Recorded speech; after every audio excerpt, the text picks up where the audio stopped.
Hello friends, welcome to my channel. ఈ వీడియోలో మనం భారతదేశంలో వ్యవసాయానికి సంబంధించిన కొన్ని ప్రధానమైన రెవల్యూషన్స్, విప్లవాలకు సంబంధించి ఈ వీడియోలో డిస్కస్ చేద్దాము. మా ఛానల్ని గనక ఫస్ట్ టైం చూస్తున్న వాళ్ళుంటే వీడియోని లైక్ చేసి ఛానల్ని సబ్స్క్రైబ్ చేసుకోండి. ఈ టాపిక్ చాలా ఇంపార్టెంటు. ఇందులో నుంచి కంపల్సరీ ఒక క్వశ్చన్ అనేది కాంపిటేటివ్ ఎగ్జామ్స్లలో వస్తుంది. అలాగే వీడియో కింద డిస్క్రిప్షన్లో మన టెలిగ్రామ్ ఛానల్ లింక్ ఉంటుంది. అందులో కూడా జాయిన్ అవ్వండి. ఫస్ట్ వన్ వచ్చేసి గ్రీన్ రెవల్యూషన్. ఇది ఆహార పంటలకు సంబంధించింది. దీని యొక్క పితామహుడు ఎంఎస్ స్వామినాథన్. అలాగే ఎల్లో రెవల్యూషన్. ఎల్లో రెవల్యూషన్ నూనె గింజలకు సంబంధించింది. పితామహుడు వచ్చేసి Sam Pitroda. Next white revolution.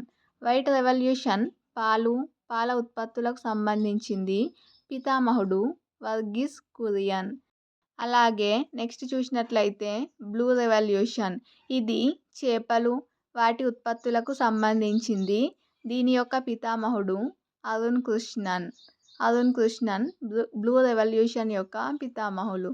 Next silver revolution poultry కోడిగుడ్లకు సంబంధించింది.